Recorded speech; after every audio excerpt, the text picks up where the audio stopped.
Praise lord. దేవునికి మహిమ కలుగును గాక. అందరూ బాగున్నారండి. మరి మరొక పునరుద్ధానం దినం మీ అందరిని కూడా కలుసుకోవడానికి ప్రభు ఇచ్చిన కృపను బట్టి మీ అందరికీ నేను ఎంతగానో దేవుని నామను బట్టి మరి ఎంతగానో నేను కృతజ్ఞతాస్తుతులు చెల్లిస్తున్నాను.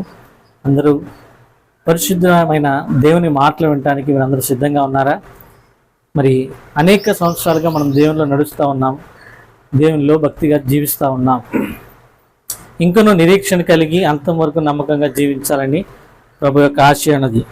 కనుక మరొకసారి దేవుడు మనతో మాట్లాడడానికి ఆయన సంసిద్ధంగా ఉన్నాడు. కనుక మనం కూడా మన యొక్క హృదయాలను సిద్ధపరచుకొని దేవుని యొక్క సముఖంలో ఆయన యొక్క మాటలు వినడానికి మనందరం కూడా పూర్ణ హృదయంతో మన ఆత్మను ఆయన ఎందుకు కేంద్రీకరించి ఆయన యొక్క మాటలు విందాం. మరి ఈరోజు వాక్య ధ్యానంగా కొన్ని మాటలు మనం ధ్యానిద్దాం. చూడండి, పరిశుద్ధ గ్రంథంలోంచి యోహాను సువార్త 5వ అధ్యాయము 14వ వచనాన్ని మనం చదువుకున్నాం. చూడండి. అటు తర్వాత యేసు దేవాలయంలో వారిని చూచి, ఇదిగో స్వస్థత నొందితివి, మరి ఎక్కువగా కీడు నీకు కలుగుకుంటున్నట్లు ఇకనో పాపం చేయకమని చెప్పగా వాడు వెళ్ళి చిన్న ప్రార్థన చేసుకున్నాం. మమ్మల్ని మిక్కిలిగా ప్రేమించిన మా ప్రియ పరలోకపు తండ్రి, నీ ఘనమైన శ్రేష్టమైన నామనికి వందనాలు, స్తోత్రాలు ప్రభువా. మరి యొక్క పునరుద్ధాన దినము మేమందరం కూడా కలుసుకోవడానికి మీరు ఇచ్చిన కృప కొరకే స్తోత్రాలు. మరి ఈ సమయంలో మీరు మాతో మాట్లాడినందుగా నిలబడి నన్ను మరుగుపరచండి. పరిశుద్ధాత్మ మీరే నాతో మా పిల్లలందరితో కూడా మీరే మాట్లాడి, ఇదిగో నాయన తండ్రి నీలో ఎలాగో జీవించాలో మాకు నేర్పించేవారు, అంతవరకు నీ కొరకు బ్రతికే కృపను మాకు దయచేయమని, అలాగే వినగల చెవులు గ్రహింపగల మనసు మాకు మందుకు దయచే నజరేయుడైన యేసు పరిశుద్ధ నామమున అడిగి వేడుకొంచున్నాము మా ప్రియ పరలోకపు తండ్రి, ఆమేన్. మరొకసారి మాటలు మనం చూడండి. అటు తర్వాత యేసు దేవాలయంలో వారిని చూచి, ఇదిగో స్వస్థత నొందితివి, మరి ఎక్కువ కీడు నీకు కలగకుండానట్లు ఇక నువ్వు పాపము చేయకమని చెప్పగా. ఈ మాటల ద్వారా దేవుడు మనతో మాట్లాడును గాక. ఆమేన్.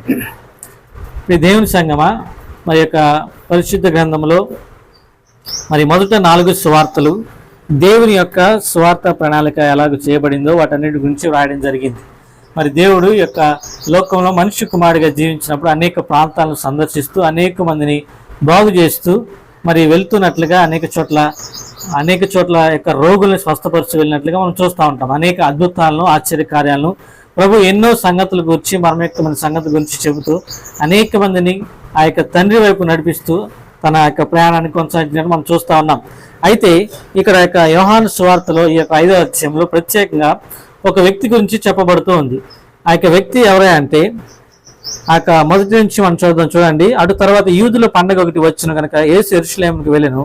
యెరూషలేములో గొర్రెల ద్వారము దగ్గర హెబ్రీ భాషలో బెతెస్దా అనబడిన యొక్క కోనేరు కలదు.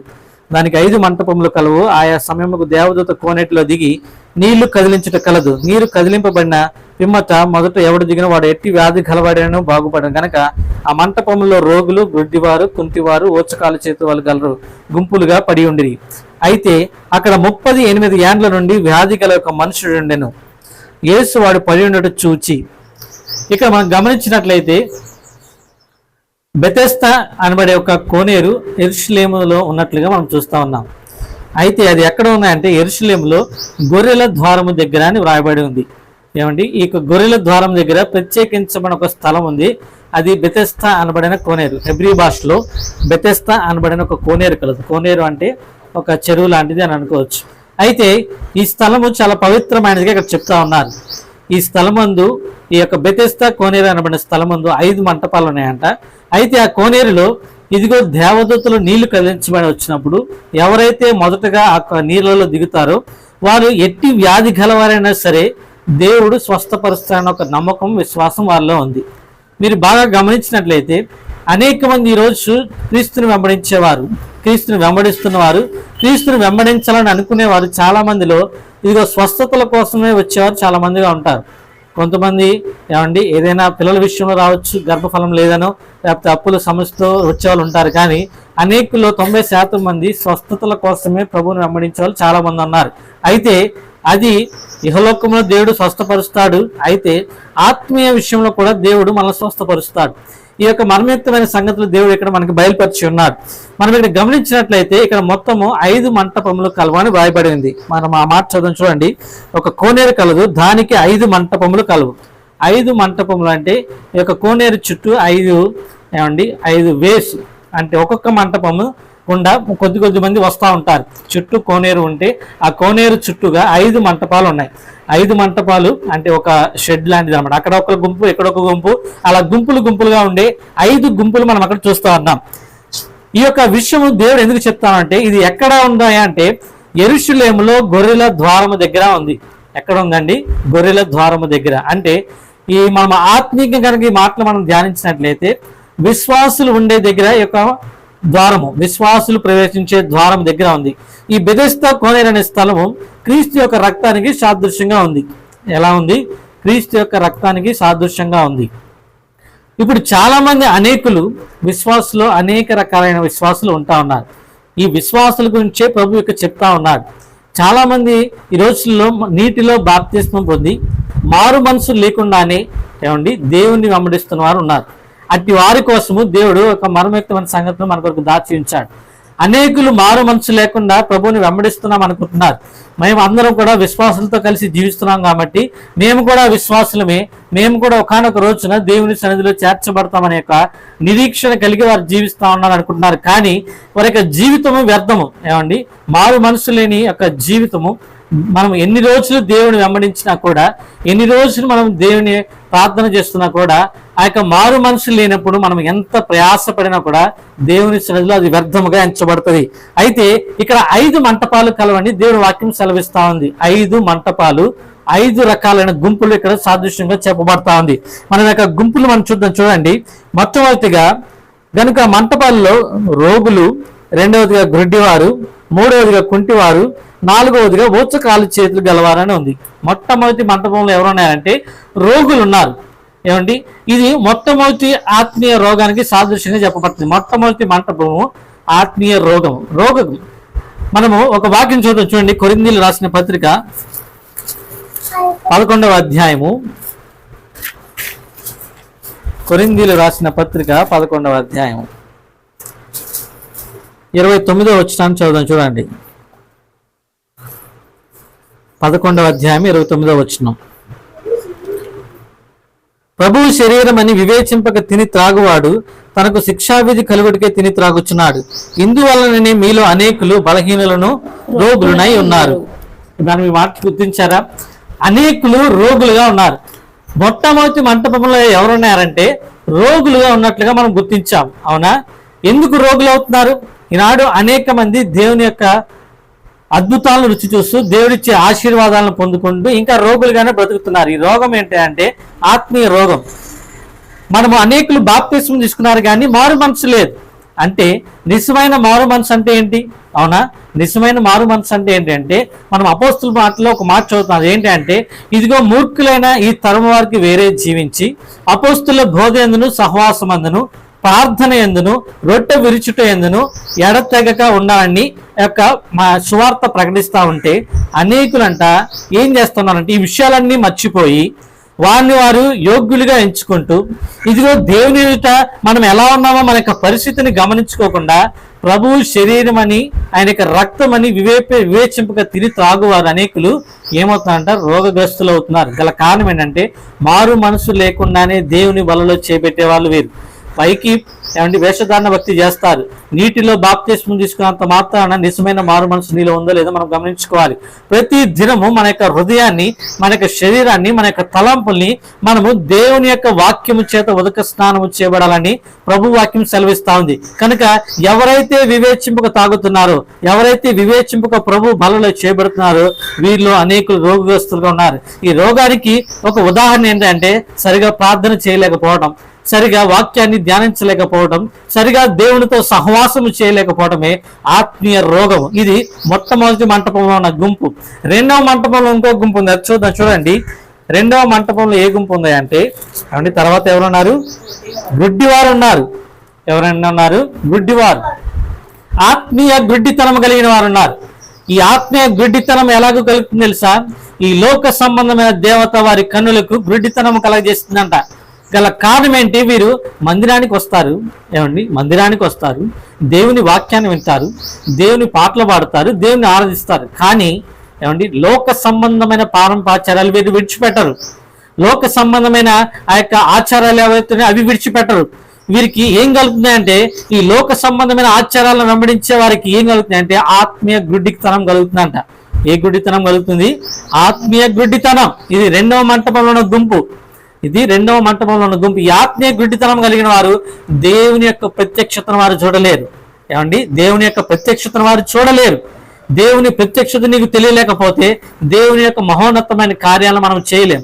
దేవుడు మనల్ని సృజించిన ప్రణాళిక ఏంటంటే, ఇదిగో జగత్తు పునాది వేయబడక ముందే ప్రతి వ్యక్తి యొక్క పట్ల ఆయన ఒక గొప్ప ప్రణాళిక కలిగి ఉన్నాడు. నీవు గనక ఆ ప్రణాళిక తెలుసుకోవాలంటే నీవు దేవుని యొక్క మహిమ కార్యాలను చూడాలి. ఆయన ప్రత్యక్షత నువ్వు కనుగొవాలి. ఆయన ప్రత్యక్షత నువ్వు కనుగొవాలంటే నీ యొక్క మనోనేత్రాలు తెరవబడినవై ఉండాలి.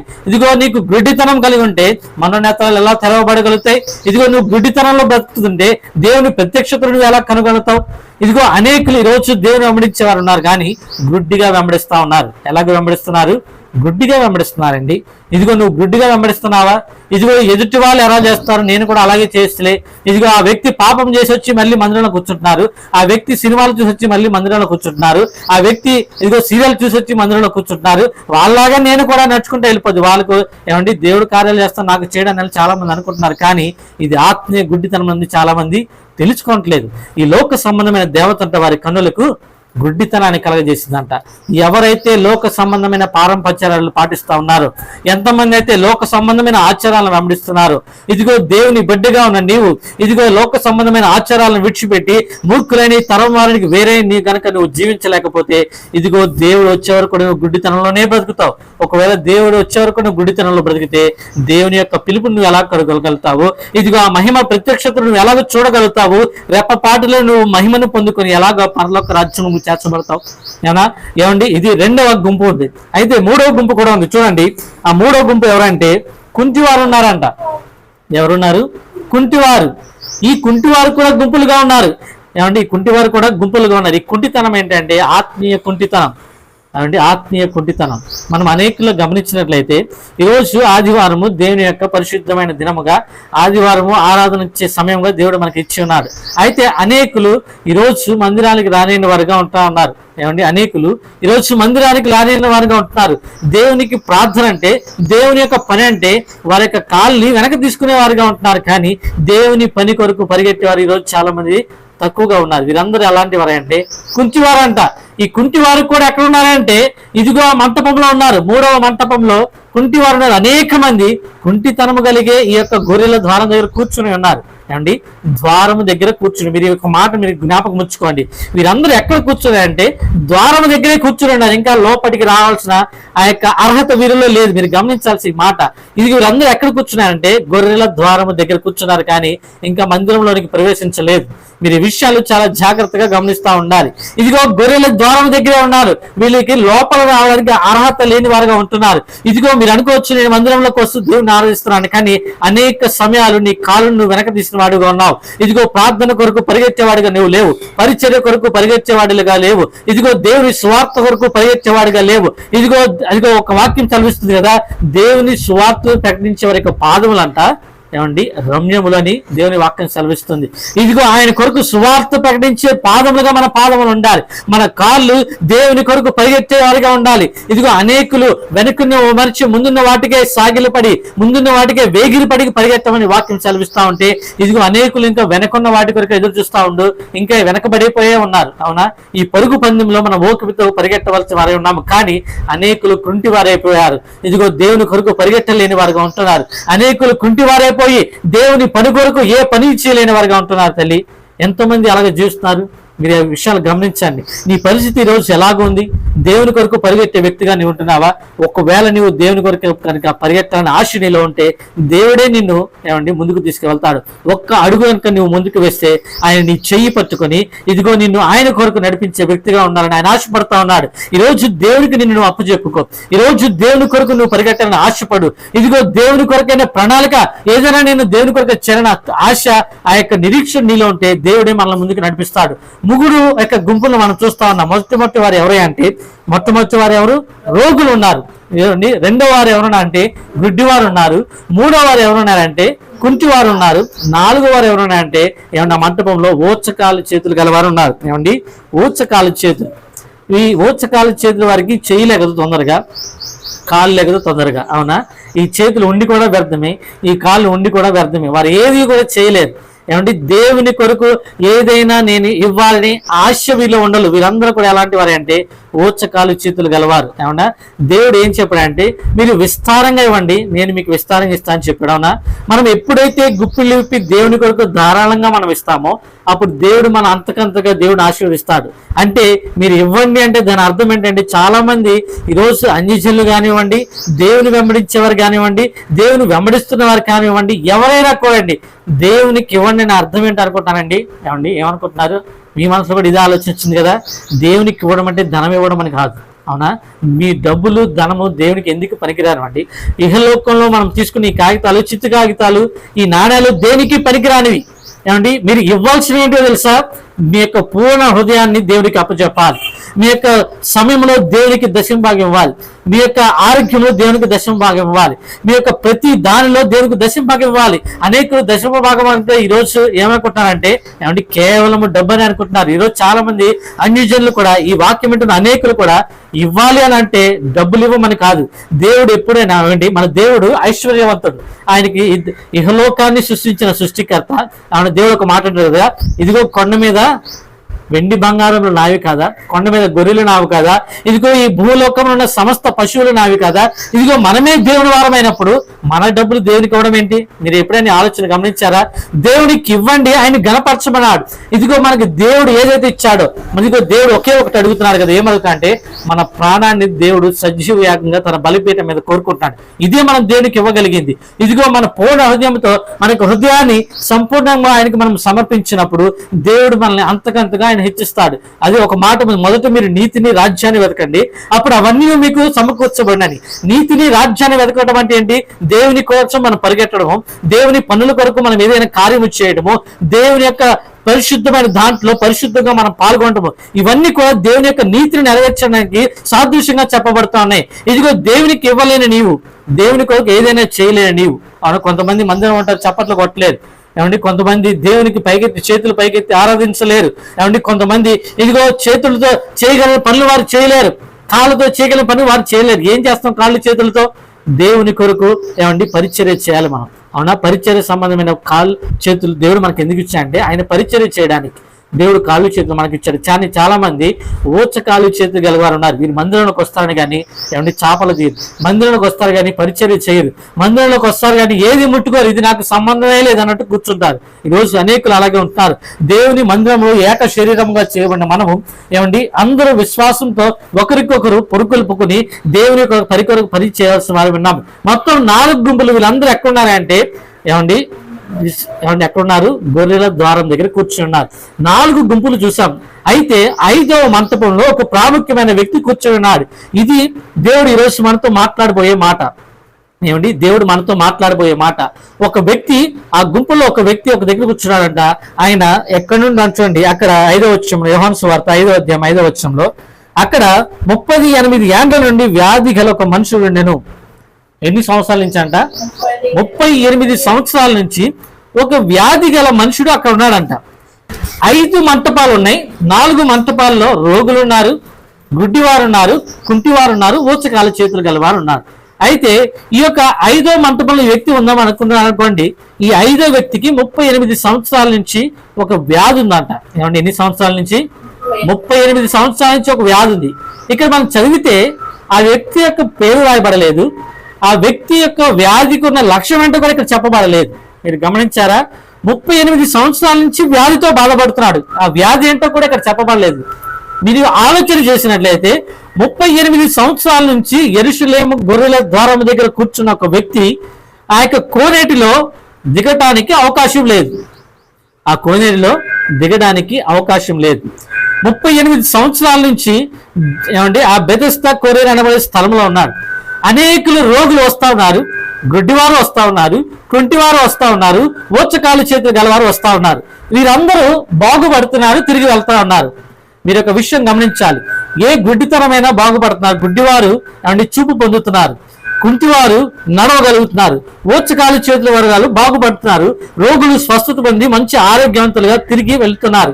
ఈ యొక్క విషయాలన్నీ 38 సంవత్సరాల నుంచి అక్కడే కూర్చుని ఉన్న ఒక వ్యక్తి ఏమండి గమనిస్తా ఉన్నాడు. అయితే ఈ గమనించే వ్యక్తికి అన్ని విషయాలు తెలుసు. ఏం తెలుసు? ఏమండి ఏ సమయంలో దేవదూత దిగుతుందో లేదో తెలుసు, అవునా? ఏ సమయంలో దేవదూత నీళ్లు కదిలిస్తుందో తెలుసు, అవునా? 38 సంవత్సరాల నుంచి ఒకవేళ అక్కడ అతను పడుకుని ఉంటే ఎలాగోలా ఎవరినొకరిని బతిమలాడుకుని నన్ను కూడా నీళ్ళ దగ్గర కూర్చొని పెట్టండియ్యా, కొన్ని నీళ్ళలో నా కాళ్ళు పెట్టుకుని ఉంటాను, అలాగే నా జీవితం అంతా గడుపుతాను, ఎప్పుడైనా ఒకవేళ దేవదూత కదిలితే నేను కూడా స్వస్థపరుస్తాను అని అనొచ్చు. ఏమండి 38 సంవత్సరాల నుంచి అక్కడే పడి ఉన్నాడంటే ఆ యొక్క వ్యక్తి జీవితంలో నేను స్వస్థపడాలన్న ఆలోచన ఉంది, కానీ నీళ్ళ దగ్గరికి వెళ్ళే అవకాశం లేదు, అవునా? నీళ్ళ దగ్గరికి వెళ్ళే అవకాశం లేదు. మీరు ఈ మాట మీరు గమనించినట్లయితే ఇదిగో దేవుని యందు ఈరోజు అనేక మంది క్రైస్తవులు కూడా ఇలాగే ఉన్నారు. ఎన్నో సంవత్సరాల నుంచి దేవుని వెంబడిస్తున్నారు, కానీ వీళ్ళలో నిజమైన మారు మనసు అనుభవం లేదు. ఏమండి నిజమైన మారు మనసు అనుభవం లేదు. మీరు వింటారు ఈ మాట. దేవుని వల్ల విశ్వాసం కలిగి జీవించమని దేవుని వాక్యం సెలవిస్తా ఉంది. కానీ ఈ 38 సంవత్సరాల నుంచి జీవిస్తున్న ఒక వ్యక్తి యొక్క జీవితంలో ఏం లేదు అంటే నిజమైన విశ్వాసము లేదు. ఏమంటే నిజమైన విశ్వాసం లేదు. అల్ప విశ్వాసగా ఈ యొక్క వ్యక్తికి ఉన్నట్లుగా మనం గమనిస్తా ఉన్నాం. 38 సంవత్సరాల నుంచి ఈ వ్యక్తి అక్కడ ఉంటే ఒక్క సంవత్సరంలో కనీసం ఒక్క రోజులో అయినా నన్ను దేవుడు బాగు చేస్తాడు. దేవదూత వచ్చినప్పుడు దేవదూత 38 సంవత్సరాల నుంచి వస్తుంది కదా, దేవదూత 38 సంవత్సరాల నుంచి ఆ నీటిని కదిలిస్తుంది కదా. దేవదూత వచ్చినప్పుడల్లా ఈ వ్యక్తిని చూస్తా ఉండవచ్చేమో. మొదటి సంవత్సరం చూడకపోవచ్చు, రెండవ సంవత్సరం చూడకపోవచ్చు, మూడో సంవత్సరం చూడకపోవచ్చు, 10వ సంవత్సరం చూడవచ్చు. కనీసం 10 సంవత్సరాల తర్వాత అయినా ఒక వ్యక్తి ఎన్నో సంవత్సరాల నుంచి ఇక్కడ ఉంటున్నాడు, ఈ వ్యక్తిని నేను బాగు చేయాలని ఒక ఆలోచన దేవదూతలు కూడా కలిగి ఉండవచ్చు. కానీ దేవదూత ఎందుకని ఆ వ్యక్తిని బాగు చేయలేకపోయింది? ఎందుకని ఆ వ్యక్తి బాగుపరచలేకపోయే గల కారణం ఏంటంటే ఆ వ్యక్తి యొక్క హృదయంలో ఏం లేదు అంటే విశ్వాసం లేదు. ఏం లేదు? విశ్వాసం లేదు. ఈ రోజు అనేక మంది క్రైస్తవులు ఇలాగే జీవిస్తున్నారు. విశ్వాసిగా నేను బ్రతుకుతున్నానని అనుకుంటున్నారు, కానీ నిజముగా వారిలో విశ్వాసం లేదు, అవునా? ఏదైనా ఒక చిన్న శ్రమ ఎదురంగానే అమ్మో దేవుడు నాకు ఎందుకు శ్రమ ఇచ్చాడు అని అల్ప విశ్వాసం చెందుతాం. ఏదైనా ఒక అప్పుల సమస్య వచ్చింది అనుకోండి, నేను ఎందుకు అప్పుల సమస్యలు ఇరుక్కుపోయాను, నేను ఈ అప్పు సమస్యను బయటపడతాను లేదని ఒక అవిశ్వాసం. ప్రతి దానిలోనూ అవిశ్వాసమే. ఈ అవిశ్వాసమే ఒక వ్యక్తిని దేవుడి నుంచి దూరంగా నెట్టివేస్తోంది, అవునా? ఈ వ్యక్తులందరూ ఏం చెప్తారంటే ఎక్కువగా సాకులు చెప్పేవారుగా ఉంటారు. ఏమండి ఎలాగ ఉంటారు? ఎక్కువగా సాకులు చెప్పేవారుగా ఉంటారు.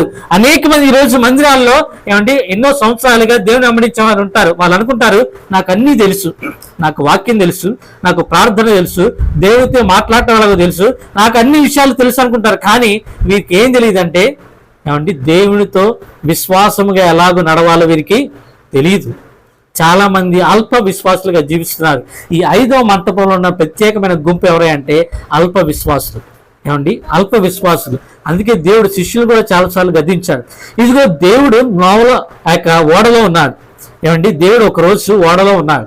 12 మంది శిష్యులు ఆ ఓడలో ప్రయాణిస్తా ఉన్నారు. ఇదిగో సముద్రంలో సడన్ గా ఏమొచ్చిందంటే తుఫాను వచ్చింది, గాలి వేగింది. అప్పుడు దాకా దేవుని యొక్క అద్భుతాలు చూశారు, దేవుని యొక్క ఆశ్చర్యక్రియలు చూశారు. అయినను కూడా ఎప్పుడైతే తుఫాను రేగిందో, ఎప్పుడైతే బలముగా గాలి వీస్తుందో వీరి మనసులో ఒక ఆలోచన కలిగింది. ఏమని? ఇదిగో మేము చనిపోబోతున్నాం. అప్పుడు దేవుడు చెప్తున్నారు ఏమని? బోధకుడా లేగు, ఇదిగో మేము చనిపోతున్నామని. అప్పుడు దేవుడు అంటారు తెలుసా ఏమన్నాడు? అల్ప విశ్వాసులారా ఇంకను మీరు ఎందుకు భయపడుతున్నారు? నేను మీతో ఉన్నాను కదా. ఆ యొక్క విషయం దేవుడు గుర్తు చేస్తా ఉన్నాడు. ఇదిగో ఎన్నో సంవత్సరాల నుంచి దేవుని వెంబడిస్తానండి నీవు, ఎన్నో సంవత్సరాల నుంచి దేవుని మందిరానికి వస్తున్నాడు నీవు, ఇంకా దేవుడు నీతో ఉన్నాడు సంగతి నీలో తెలియలేదంటే గల కారణం ఏంటంటే తెలుసా? ఈ అల్పవాస విశ్వాసులో ఈ యొక్క గుంపులో ఏమున్నాయంటే ఈ పైన ఉన్న 4 లక్షణాలు అన్నీ కూడా ఈ అల్ప విశ్వాసులు ఉన్నాయి. ఈయన రోగగ్రస్తుడు, ఈయన గుడ్డివాడు, ఈయన కుంటివాడు, ఈయన ఊచకాలు చేయగలవాడు. గల కారణం ఏంటంటే ఈయన అల్పవిశ్వాసి. ఇన్ని సంవత్సరాల నుంచి దేవుడు వెంబడిస్తున్నావే, ఇన్ని సంవత్సరాల నుంచి దేవుని యొక్క కార్యాలు చూసావే, ఇన్ని సంవత్సరాల నుంచి దేవుడు ఏం చేస్తున్నాడో, ఆయన యొక్క మహిమాన్నత శక్తి ఏమిటో, ఆయన యొక్క సర్వోన్నతమైన శక్తి ఏమిటో నువ్వు రుచి చూచావే, అయినను కూడా నీలో అల్ప విశ్వాసం ఉందంటే నీవు ఎలాగున్నా దేవుని రాజ్యంలో చేర్చబడతావు. ఏమండి, దేవుని రాజ్యంలో అల్ప విశ్వాసులకు చోటు లేనే లేదు. విశ్వాసులకు మాత్రమే దేవుడు చోటిచ్చాడు. మనం అబ్రహామును కనుక చూసుకున్నట్లయితే, అబ్రహాము దేవుడు చెప్పిన ఒకే ఒక్క మాటను నమ్మి తూచా తప్పకుండా పాటించాడు. అవునా, తూచా తప్పకుండా పాటించాడు. ఇదిగో ఎప్పుడైతే ఆ మాటను పాటించాడో దేవుడు అబ్రహాముని విశ్వాసులకు తండ్రిగా చేశాడు కదా, దేవుడు విశ్వాసులకి తండ్రిగా చేశాడు. అయితే దేవుడు ఇక్కడ చెప్తున్న మరొక మాట ఏంటంటే, 38 సంవత్సరాల నుంచి అలాగే పడి ఉన్నా కూడా దేవుడు దీర్ఘశాంతుడు గనక దేవుడు ఆయన యెరూషలేములోకి వెళ్ళేటప్పుడు ఈ వ్యక్తిని చూశాడంట. ఎప్పుడు వెళ్ళేటప్పుడు? మందిరంలోకి వెళ్ళేటప్పుడు. వీళ్ళు ఎక్కడున్నారు? గొర్రెల ద్వారం దగ్గర ఉన్నారు కానీ మందిరంలోకి వెళ్ళలేదు. ఇప్పుడు యేసుక్రీస్తు ప్రభు వారు మందిరానికి వెళ్తున్నారు. దానికి సాదృశ్యం ఏంటంటే, ఇదిగో మనమందరము కూడా ఇదిగో ఆయన రాజ్యంలోకి తీసుకువెళ్ళటానికి ప్రభు వారు మళ్ళా రాబోతా ఉన్నాడు. ఇదిగో ప్రభు వారు వెళ్తా ఆ మందిరంలోనికి ఈ వ్యక్తి దగ్గర చూచి ఒక మాట అడుగుతా ఉన్నాడు. చూడండి, ఆ మాట చూద్దాం. యేసు వాడు పడి ఉన్నట్టు చూచి, వాడప్పటికీ బహుకాలం నుండి ఆ స్థితిలో ఉన్నాడని ఎరిగి స్వస్థపడగోరుచున్నావా అని వాడిని అడిగాడు. అవునా, ఈరోజు ఈ ఉదయకాల సమయంలో దేవుడు నిన్ను అడుగుతున్నాడు. ఈరోజు నువ్వు స్వస్థపడాలని ఆశపడుతున్నావా? ఈరోజు నీవు దేవుని యొక్క ఆశీర్వాదం చూడాలని నువ్వు ఆశపడుతున్నావా? దేవుడు నీతోనే మాట్లాడుతున్నాడు. ఎన్నో సంవత్సరాల నుంచి దేవుని వెంబడిస్తున్నావు కానీ నీలో అవిశ్వాసం పోలేదు. ఎన్నో సంవత్సరాల నుంచి దేవుడిని వెంబడిస్తున్నావు కానీ ఇంకా అప్పుల సమస్య తీర్చబడలేదు. ఎన్నో సంవత్సరాల నుంచి దేవుడు వెంబడిస్తున్నావు కానీ ఇంకా పాపం నిన్ను వెంటాడుతూనే ఉంది. ఈ రోజు దేవుడు నీతో మాట్లాడుతూ ఉన్నాడు. ఇదిగో స్వస్థపరగోరుచున్నావా? ఇదిగో దేవుడి యొక్క రాజ్యం సమీపిస్తా ఉంది. ఇంకనూ నీ యొక్క అల్ప విశ్వాసాన్ని విడిచిపెట్టకపోతే, ఇంకనూ నీ పాపాన్ని విడిచిపెట్టకపోతే, ఇంకనూ నీ యొక్క ఇహలోక సంబంధమైన ఆశలను విడిచిపెట్టకపోతే దేవుని రాజ్యం బహు సమీపంగా ఉంది. ఈ సమయంలో దేవుడు దీర్ఘశాంతిని ఈ రోజు నేను అడుగుతా ఉన్నాడు. ఈ రోజు నువ్వు మారు మనసు పొందాలనుకుంటున్నావా? ఈ రోజు నువ్వు స్వస్థపరచాలని అనుకుంటున్నావా? నువ్వు స్వస్థపరచబడాలని అనుకుంటున్నావా అని దేవుడు అడుగుతుంటే ఆ యొక్క వ్యక్తి దేవునికి ఒక సమాధానం ఇచ్చాడు. ఏమని చూడండి, ఆ రోగి, అయ్యా నీళ్లు కదిలింపబడినప్పుడు నన్ను కోనేటిలోనికి దించునకు నాకు ఎవడనూ లేడు కనుక నేను వచ్చినంతలో మరి ఒకడు నాకంటే ముందుగా దిగిన ఆయనకు ఉత్తరం ఇచ్చాను. యేసు నీవు లేచి నీ పరిపత్తిగా నడువని నీతో చెప్పగా ఈరోజు దేవుడు నీతో మాట్లాడుతున్నాడు. నీవు లేచి నిలబడగలిగితే దేవుడు తన ఆత్మచేతని నింపబోతా ఉన్నాడు. దేవునికి మహిమ కలుగును గాక. నువ్వు లేచి నిలబడితే దేవుడు కార్యం చేయాలని, నీ జీవితంలో, నీ కుటుంబంలో కార్యం ఇచ్చారని, నీ బిడ్డల జీవితంలో కార్యం ఇచ్చారని, నీ భర్త జీవితంలో కార్యం ఇచ్చారని, నీ సంఘం విషయంలో దేవుడు కార్యం ఇచ్చారని ఆశపడతా ఉన్నాడు. కేవలం నువ్వు లేచి నిలబడగలగాలి విశ్వాసంతో, సాకులు చెప్పేవారిగా కాదు. ఈ వ్యక్తి సాకులు చెప్తా ఉన్నాడు. అయ్యా ఇన్ని సంవత్సరాల నుంచి నేను ఇక్కడ ఉంటున్నాను కానీ ఎవడనో నన్ను తీసుకెళ్ళబోతున్నాడు. ఇదిగో ఇన్ని సంవత్సరాలు బట్టి ఎవరినో నీకు ఏ మాటలు చెప్పలేదేమో కానీ దేవుడే ఈ రోజు నీతో మాట్లాడుతున్నాడు. నువ్వు లేచి నిలబడితే చాలు, నువ్వు స్వస్థపడగలుగుతావు అని మాట చెప్పి దేవుడు అతన్ని స్వస్థపరిచాడు. ఎన్నో సంవత్సరాల నుంచి నీ జీవితంలో మార్పు చెందకపోతే, ఎన్నో సంవత్సరాల నుంచి దేవుని వెంబడిస్తూ కూడా ఇంకనూ నువ్వు మారు మనసు పొందకపోతే, ఆఖరి అవకాశంలో దేవుడు ఈరోజు నీకు ఒక మాట చెప్తున్నాడు. నువ్వు లేచి నిలబడు, నీవు లేచి నీ పరుపెత్తుకుని నువ్వు పరిగెట్టమని, నడువమని దేవుడు అతనితో చెప్పినట్లుగా మనతో కూడా దేవుడు మాట్లాడుతున్న మాట ఏంటంటే ఈ రోజు నువ్వు లేచి నిలబడమని. అవునా, అయితే ఆ తర్వాత ఆ వ్యక్తి ఎక్కడికి వెళ్ళాడు తెలుసా? లోకంలోకి వెళ్ళిపోలేదు. ఎక్కడికి వెళ్ళాడంటే సమాజ మందిరంలోకి వెళ్ళినట్టుగా మనం చూస్తా ఉన్నాం. చూడండి 14వ వచనంలో చూద్దాం ఆ మాట. అటు తర్వాత యేసు దేవాలయంలో వాడిని చూచి, అవునా, మనం మొట్టమొదటి చదువుకున్న మూల వాక్యం ఇది. అటు తర్వాత యేసు దేవాలయంలో వాడిని చూచాడన్న. స్వస్థపడిన తర్వాత వెళ్ళవలసిన స్థలం ఏంటి అంటే దేవాలయంలోకి. గొర్రెల ద్వారము దగ్గర బెతెస్దా కోనేరులో ఉన్న ఆ వ్యక్తిని స్వస్థపరిచినాక ఆ వ్యక్తి ఎక్కడికి వెళ్ళాడంటే దేవాలయంలోకి వెళ్ళాడు. ఈరోజు అనేకులు స్వస్థపడిన తర్వాత, బాప్తిస్మం పొందిన తర్వాత, ఇదిగో మారు మనసు పొందిన తర్వాత నువ్వు ఉండవలసిన స్థలం ఏంటో తెలుసా? దేవుని యొక్క ఆలయములో, దేవునితో సహవాసములో, దేవునితో ప్రార్థించుటలో, దేవునితో మాట్లాడుటలో ఎల్లప్పుడూ ఎడతెగక ఉండాలని దేవుని యొక్క ఆశ, ఆయన యొక్క నిరీక్షణ. కానీ అనేక మంది ఈరోజు మారు మనసు పొందిన తర్వాత, బాప్తిస్మం తీసుకున్న తర్వాత, దేవుడు ఆశీర్వదించిన తర్వాత అనేకులు పడిపోతా ఉన్నారు. అనేకులు మరలా తిరిగి లోకంలోకి వెళ్ళిపోతూ ఉన్నారు.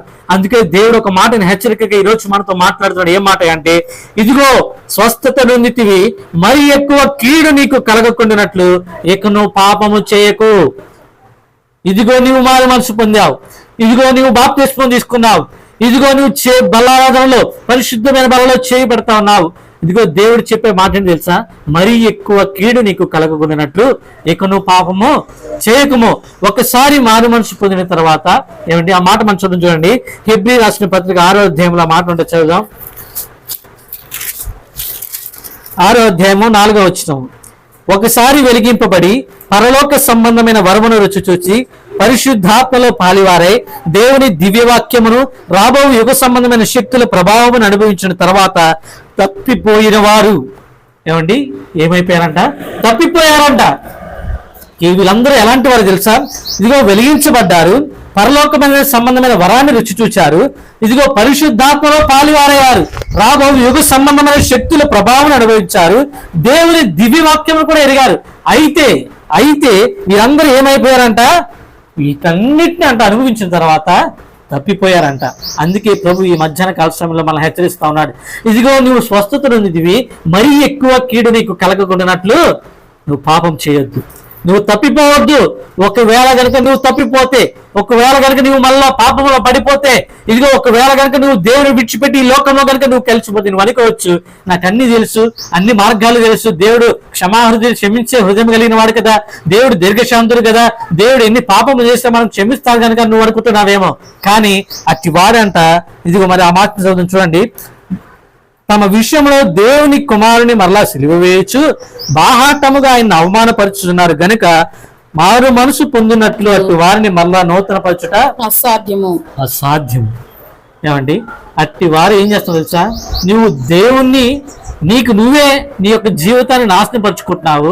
నీ జీవితాన్ని నువ్వు నాశనం చేసుకోవడమే కాకుండా నీ యొక్క నిత్య జీవాన్ని పొందే అవకాశాన్ని నువ్వు కోల్పోవడమే కాకుండా మరలా దేవుని బాహాటంగా సిలువ వేస్తున్నావు.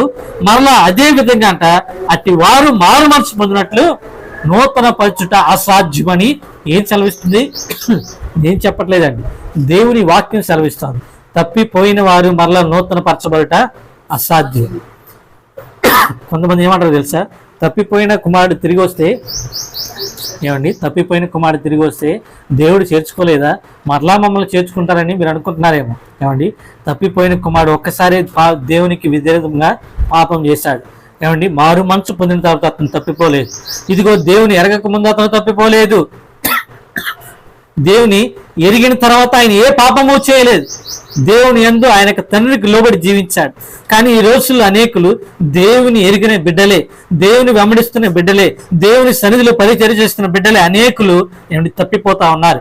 ఒకవేళ నువ్వు తప్పిపోతే మరీ ఎక్కువ కీడు నీకు కలగబోతా ఉంది. ఆ కీడే నిత్య నరకాగ్ని గుండము. ఇదిగో అక్కడ అగ్ని ఆరదు, పురుగు చావదు. దాని నుంచి మనం తప్పించబడాలని ఈ రోజే దేవుడు మనతో ఒక హెచ్చరిక చేస్తున్నాడు. ఇదిగో స్వస్థత నొందితివి కనుక మరీ ఎక్కువ కీడు నీకు కలగకున్నట్లు ఇకను పాపము చేయకు. మనము పాపము చేయకుండా ఉండాలని దేవుడి ఆశ. నువ్వు ఎన్ని సంవత్సరాలు దేవుడి సన్నిధిలో జీవించినా, ఎన్ని సంవత్సరాల నుంచి దేవుడిని వెంబడిస్తున్నా, నిజమైన మారు మనసు అనుభవం నీలో లేకపోతే ఏమండి నీకు కీడు సంభవిస్తుంది. కనుక ఈరోజు మనం దేవుని వాక్యం వింటా ఉన్నాం. ఇదిగో ఏ పరిస్థితుల్లో నువ్వు ఉన్నావో పరిశీలించుకోవాలి. ఏమండి ఆత్మీయ రోగం నీలో ఉందా? ఆత్మీయ గుడ్డితనం ఉందా? ఆత్మీయ కుంటితనం ఉందా? ఆత్మీయ ఊచకాలు చేతులు గలవాడుగా ఉన్నావా? లేకపోతే ఇవన్నీ కలిగిన వ్యాధిగ్రస్తుడివై దేవుని చూడలేని వాడుగా, దేవుడు చేస్తున్న అద్భుత కార్యాలను చూస్తూ కూడా ఆయన వెంబడించలేని అల్పవిశ్వాసంగా ఉంటున్నావా? ఏమండి అల్ప విశ్వాసి తన జీవితంలో ఏది కూడా పొందుకోలేడు. కనుకనే దేవుడి విషయంలో సాకులు చెప్పేవాడు ఉండవద్దు. ఇదిగో అయ్యా ఎవరు నన్ను పట్టించుకోవట్లేదు, ఎవరు నాకు ఇన్ని రోజులు ఈ సంగతి చెప్పలేదు అని దేవుడి విషయంలో సాకులు చెప్పేవాడిగా ఉండకూడదు. ఎందుకంటే మనం ఆది కాండంలో మాట చూస్తాం. ఏమండి ఆదాము హవ్వ గారు దేవుని ఆ రోజు సాయంత్రం వచ్చినప్పుడు, పండు తిన్న సాయంత్రము ఆదాము హవ్వలు తోటలో ఉన్నప్పుడు సాయంకాల సమయంలో దేవాదేవుడు యెహోవా వచ్చినప్పుడు ఆదాము ఎక్కడ అంటే ఇదిగో నేను చెట్టు చాటున ఉన్నాయా అంటే, ఎందుకున్నావంటే ఇదిగో మేము దిగంబరులే ఉన్నామంటే, దిగంబరుడిగా ఎందుకున్నావా అంటే ఇదిగో నువ్వు నాకు ఇచ్చిన ఆ పండును ఏమండి ఆ స్త్రీ ఆ పండు నాకు ఇస్తే నేను తిన్నానే అంటాడు. అప్పుడు అవేమంటది? సాతాను నన్ను మోసపరిచాడు, మేము ఆ పండు తిన్నామని అంటది. ఇక్కడ మనము ఒకరి మీద ఒకరు సాకులు చెప్పుకుంటున్నారు. ఏమండి, ఎవరు కూడా వారి తప్పును ఒప్పుకోకుండా, అయ్యా నువ్వు తినవద్దన్న పండుని నేను తిన్నానయ్యా, నన్ను క్షమించని ఆదాం అనలేదు.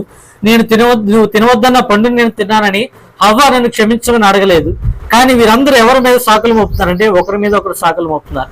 దేవుడి ఆజ్ఞ ఇచ్చినాక, దేవుడు తన పరిశుద్ధమైన మాటల ద్వారా మనల్ని హెచ్చరిస్తా ఉన్నప్పుడు నువ్వు ఇంకా కనుక సాకులు చెప్తూ, నీ యొక్క జీవితం వ్యర్థంగా నువ్వు జీవిస్తూ, వేషతాళమైన భక్తి జీవిస్తూ, ఏమండి భక్తిలో స్థిరత్వం లేని వాడిగా ఇహలోక సంబంధమైన పారంపర్యాన్ని నువ్వు అనుభవిస్తూ అలాగే నువ్వు జీవిస్తూ ఉంటే దేవుని యొక్క పరసంబంధమైన అనుభవాలు ఏది కూడా నువ్వు రుచి చూడలేవు.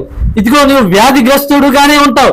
ఎన్ని సంవత్సరాలైనా కూడా నువ్వు దేవుడు వెంబడిస్తాను అనుకుంటావు, కానీ నీ యొక్క అల్ప విశ్వాసము దేవుని యొక్క మహోన్నతమైన శక్తిని చూడలేని దానిగా చేసేస్తుంది. అందుకే దేవుడు అంటాడు కదా, నువ్వు నమ్మితే దేవుని మహిమ చూస్తావు. 38 సంవత్సరాల నుంచి అక్కడ కూర్చునే ఉన్నాడు, కానీ ఇదిగో నేను అక్కడికి వెళ్ళి స్వస్థపరచబడాలంటే ముందుకు నేను వెళ్ళాలి, అక్కడి నుంచి ఆ ఉన్న స్థలంలో నుంచి నేను కదిలించబడాలని అతను ఆలోచించలేదు. ఎక్కడి వేయబడిన గొంగలు అక్కడే అన్నట్లుగా ఈరోజు అనేక మంది జీవితాలు ఇలాగే ఉంటా ఉన్నాయి. ఎక్కడ వేసిన గొంగలు అలాగే, ఏ పరిస్థితిలో దేవుడిని నమ్ముకున్నావు ఇంకా అలాగే ఉన్నావు. దేవుడిలో ఆత్మీయమైన ఆశీర్వాదం కానీ, ఆత్మీయంగా ఉన్నతమైన స్థానానికి తీసుకువెళ్ళబడాలి, కానీ ఏమైనా ఎట్టి మార్పు కూడా నీలో లేనివాడుగా జీవిస్తున్నావు. కనుక ఈ రోజున అట్టి జీవితం నుంచి మార్పు పొందాలని దేవుడు ఆశ కలిగి మనతో ఒక మాట మాట్లాడుతున్నాడు. మరీ ఎక్కువ కీడుగు నీకు కలగకుండా నిమిత్తము ఎక్కువ పాపం చేయదు. పాపం చేయమంటే అర్థం ఏమిటి? మరలా నువ్వు వెళ్ళిపోయి మళ్ళా లోకంలో తాగుబోతుగా ఉండాలనో, దొంగతనం చేయాలనో, వ్యభిచారం చేయాలని ఇది కాదండి. పాపం ఏంటి?